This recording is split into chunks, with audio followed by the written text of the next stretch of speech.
명심보강입니다. 오타났어. 명심보감 아니야? 명심보강이 맞습니다. 이게 무슨 얘기인지 저희 내용을 좀 찬찬히 보시면 아하 하실 것 같아요. 국회의장 경선 후폭풍, 민주 지지율 6%포인트 하락입니다. 네. 사실 총선이 끝난 지 한 달이 조금 지났습니다. 그런데 민주당이 압승했죠. 민주당이 압승한 총선이 한 달여밖에 지나지 않았는데 민주당 지지율이 6%포인트가 하락했다라는 겁니다. 여론조사 좀 같이 볼까요? 이겁니다. 리얼미터의 조사였었어요. 그런데 민주당 40.6이었었는데 34.6으로 6.1이 떨어졌고요. 국민의힘 32.9에서 35로 소폭 올랐습니다. 근데 사실 여기서 더 눈길이 가는 건 사실 이 부분이죠. 아니, 한 달 전만 해도 분명히 압승이었는데, 압도적으로 이겼는데 왜 6%포인트가 넘게 떨어진 거야? 라는 생각이 들 수밖에 없습니다. 이거 서영주 대변인님, 네. 이유가 뭘까요? 이유는 당연한 게 국회의장 선거에서 네. 당원들이 바라는 쪽에 후보가 되지 않았다. 안 왔기 때문에. 네, 그런 부분들이 분명히 작용을 했겠죠. 근데 이제 이게 나름대로 일시적인 현상으로 저는 판단이 돼요.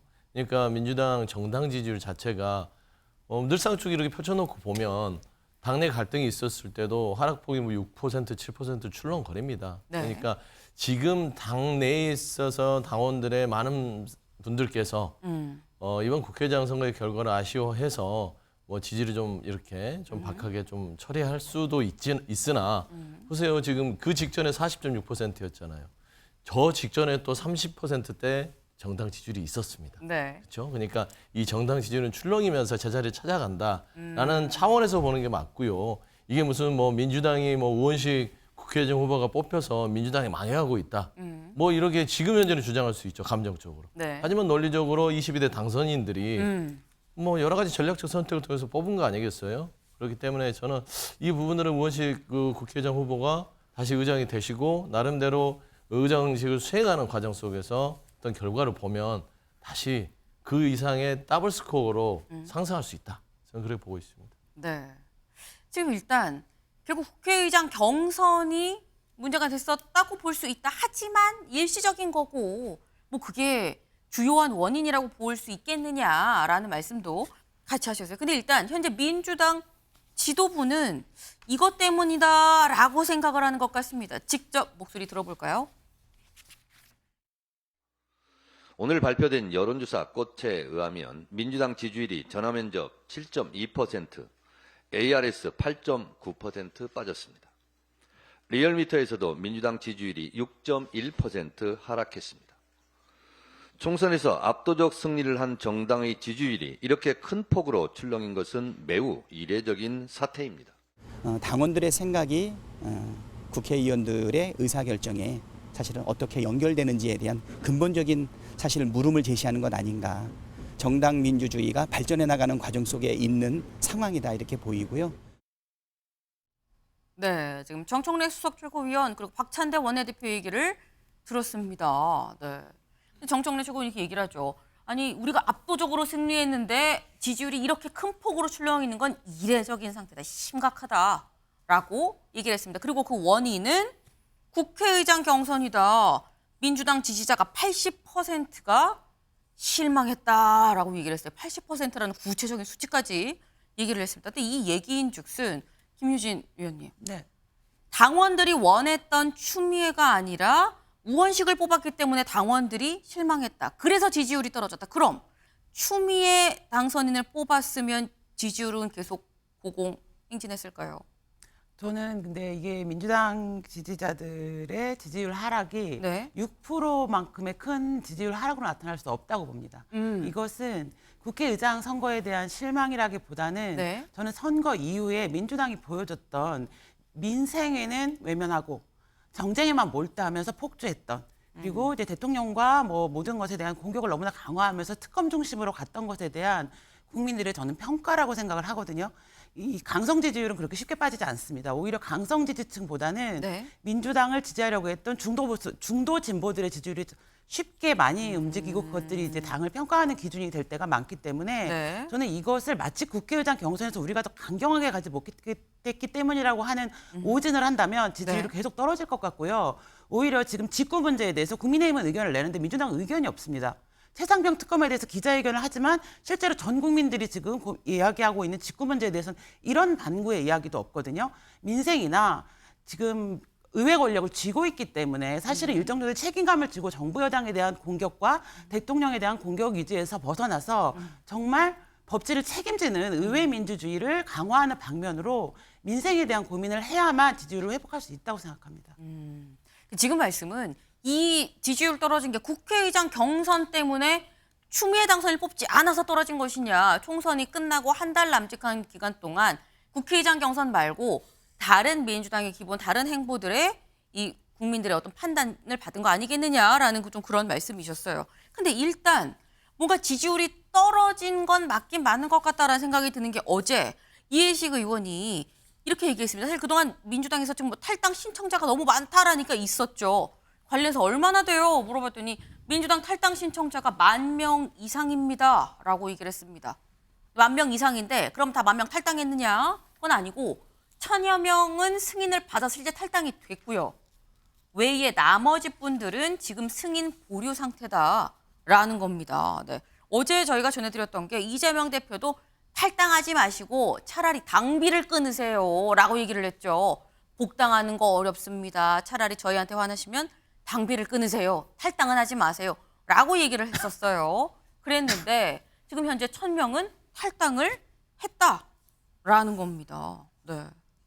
굉장히 지금 뭔가 민심이 지금 이 민주당 지지층의 민심이 출렁이긴 출렁이는 것 같다라는 생각이 드는데 근데 윤경호 위원님 지금 말씀이 김유진 위원께서는 중도층이 나갈 거다. 강성 지지층 그렇게 쉽게 안 옮긴다.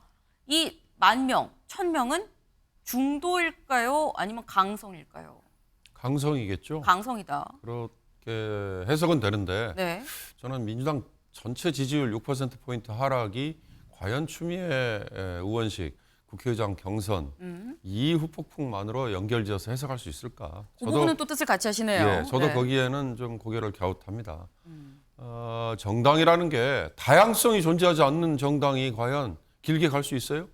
지금 예를 들어서 정청래 뭐 수석 최고위원 정 의원이 얘기한 것처럼 민주당이 일사불란하게 이재명 당대표가 오른쪽으로 모여 그러면 그냥 전 당원이 오른쪽으로 다 가야 되고 국회의원이 전부 다 그쪽으로 가야 되고 그게 바람직한 모습입니까? 절대 저는 그랬다가는 그건 히틀러를 추앙하는 나치나 뭐가 다르겠어요. 그런 비판과 조롱, 비아냥을 듣기 싫으면 정당 내에 있는 다양성이라는 거 그걸 이번 국회의장 선거의 결과로 받아들일 수 있는 그 정도의 포용, 아량은 있어야 됩니다. 이재명 대표가 뭐 그 얘기 했대요. 틀림과 다름은 구분을 해야 됩니다. 아니 생각이 당신은 틀렸다고 감히 누가 얘기할 수 있어요. 당신하고 나하고 생각이 다르다. 전 그게 정당이 계속 발전할 수 있는 길이라고 생각해요. 당내 다양성이 그동안 좀 부족했었던 부분이 그게 지지율로 드러난 거 아니겠느냐라는 그런 말씀이셨어요. 근데 지금 일단 당원들이 탈당 신청을 대거하고요. 실제 탈당도 하고요. 근데 문제는 사실 진짜 문제는 그래서 이게 탈당한 당원들이 어디로 가느냐입니다. 네. 이 탈당한 당원들이 회색지대에 있을 수도 있고요. 아니면 저 탈당할 거예요라고 쓴 댓글들을 보면 저 조국 혁신당 갈 겁니다라고 쓴 사람도 꽤 됐다라는 겁니다. 네. 그럼 이 조국 혁신당 이 관련해서 이 조국 혁신당 입장에서도 김영 대변인님. 네. 실제 국회의장 경선 후에 만약에 조국 혁신당의 입당자가 늘었어요. 네. 저희 입당자 늘었습니다라고 말을 할 수 있는 상황이냐. 어떻게 보십니까? 저는 말을 할 것 같습니다. 할 것 같다. 네. 지금 조국 혁신당이 취해야 될 포지션은 네. 민주당의 민주당에서 있는 당원들 중에서 강경하신 분들의 대변할 수 있는 어떤 창구가 필요하거든요. 플랫폼이 필요한데 그 플랫폼을 역할을 조국 혁신당이 낚아채가며 급속도로 성장할 수 있는 거죠. 국민의힘이나 민주당 같은 거대 정당은 생각보다 네. 긴밀하게 움직이기 쉽지 않습니다. 왜냐하면 이해관계도 여러 가지 있고 또 당무라는 것이 업무 프로세스가 있습니다. 몸집이 클수록 움직이기 몸집이 쉽지 않죠. 그렇습니다. 그런데 조국 혁신당은 몸집이 가볍고 거기다가 지역구 국회의원이 없다는 점은 굉장히 어떤 면에서는 마이너스지만 어떤 면에서는 굉장히 또 플러스가 되는 것이 정당이 정책 활동함에 있어서 지역구 여론을 무시하고 또는 감안하지 않고 활동할 수 있다는 점은 굉장히 활동 범위를 넓힐 수 있는 거거든요. 그런 상황에서 조국 혁신당 입장에서 지금 물이 들어왔고 노를 져야 될 시점이기 때문에 저는 그런 말을 할 수 있다고 생각을 합니다. 조국 혁신당 입장에선 지금 물때를 맞았다라고 말씀을 하셨어요. 또 관련해서 김지호 부대변인이 이런 표현을 썼습니다. 들어보실까요? 조국 혁신당은 특히 조국 대표는 네. 이재명 대표에게 동지입니까? 경쟁자입니까? 나 그게 제일 궁금해요. 아니 프레너미 예? 친구이자 적 오! 친구이자 적. 그렇게 야, 보셔야죠. 예, 이렇게 적도 되는구나 그러면. 경쟁하고 아니 뭐 타당인데 예. 경쟁하는 거죠. 서로 지금 막 정책 경쟁을 막 지금 사실은 치열하게 하고 있는 거 아닙니까? 뭐 예. 조국 혁신당 논평 보면요, 아 뭐 진짜 새롭고 정말 빠르고 강하다. 이런 거. 만약에 대선에 이재명 대표님하고 조국 대표님이 후보로 나선다면 정말 치열하게 경쟁해가지고 뭔가 좀 파일을 키우면서 경쟁의 시너지 효과를 내야죠. 네, 프레너미라고 합니다. 프렌드이자 에너미가 합쳐진 신조어인 것 같아요. 이게 김지호 대변인이 만든 건지 안 만든 건지 뭐 모르겠습니다만 서영수 대변인님, 네. 프레너미가 사실 이게 어떻게 들으면 또 무서울 수도 있는 게 친구, 완전히 친구가 돼 프렌드가 되면 괜찮지만 언제 에너미가 될지도 모르는 관계 아닙니까? 그러니까 당직자로서는 좀 답답한 소리를 한 거죠. 이거 구도를 못 읽은 거예요. 네. 지금 조국 혁신당이 무슨 적입니까? 그러니까 이제 그 상생적 경쟁 관계 정도는 될 수 있는 관계라고 얘기를 할 수 있고, 그다음에 이재명 대표, 조국 대표가 대선에 겨룬다? 그게 상상력이 발휘가 되나요? 현실적으로 아니잖아요. 뻔히 조국 대표는 대선에 나가지 못할 걸 알면서 저런 식으로 얘기한다는 것들은 조금 그 이 유권자들이나 국민에 대한 어떤 시각들을 무시하는 발언이다. 조국 혁신당은 민주당에게 있어서는 정책적 동지이자 또 경쟁적인 관계입니다. 네. 적은 아닙니다. 그러니까 가까운 경쟁자예요. 제가 보면은 제 친한 친구랑 같은 반에서 네. 옆에서 순위를 다투는 그런 관계지. 네. 얘를 그냥 쫓아내서 이 반에서 나가라 하는 관계가 적이잖아요. 그러니까 이건 답답한 소리죠. 22대 국회가 되면 조국 혁신당이 도움 없이 네. 과연 민주당이 추진하는 정책들이 과연 윤석열 정권과 제대로 싸울 수 있겠느냐? 아니거든요. 그래서 저는 이런 말이 나와서 신문에 저렇게 지면을 장식한다는 것은 민주당에 전혀 도움이 안 되는 그런 발언이기 때문에 조금 더 좀 신중한 발언을 했으면 좋겠다 생각합니다. 그럼 아까 김인용 대변인께서 그 말씀을 하셨거든요. 지금 조국 혁신당은 물이 들어왔다. 노저울 때다. 근데 이 물이 문제는 민주당에서 나간 물입니다. 민주당에서 나간 물 조국 혁신당 지금 들어왔어요. 그 표현엔 좀 동의하십니까? 그러니까 민주당에서는 나간 물이 조국 혁신당에 갔다고 해서 그건 적이 아니죠. 그러니까 조국 그 혁신당은 현상은 맞을 수 늘 있지만 얘기했죠. 같은 집안처럼 보이는 것이에요. 네. 그럼 민주당이 화가 나면 국민의힘 가야죠. 근데 적인데 조국 혁신당을 갑니까? 같은 집인데 좀 더 강한 맛, 매운맛 그리고 선명하게 싸울 수 있는 차라리 그 네. 집으로 가겠다라고 선택하는 것이기 때문에 저는 물 들어왔다 물 빠졌다 하는 것보다는 결국에는 민주당이 조금 더 선명성을 보여주지 않을 때는 네. 대안 세력으로서 존재한다. 그 정도까지 이게 적이라고 규정하는 것들은 위험한 발언일 수 있다. 저는 그렇게 좀 평가하고 싶습니다. 네, 에너미는 아니다라는 말씀이세요. 지금 용산 회견도 선수친 조국당 민주 프레너미 상대 딜레마라는 건데 프레너미 아니다라고 지금 반복해서 말씀하셨습니다. 적은 아니다. 경쟁자일 뿐이다. 같이 해서 대선까지 쭉 파일을 키워 나가는 경쟁자다라고 말씀을 하셨습니다. 민주당과 조국당의 이 관계 설정이 사실 총선이 끝난 뒤로도 어떻게 흘러갈지가 관심사 중에 하나긴 하죠.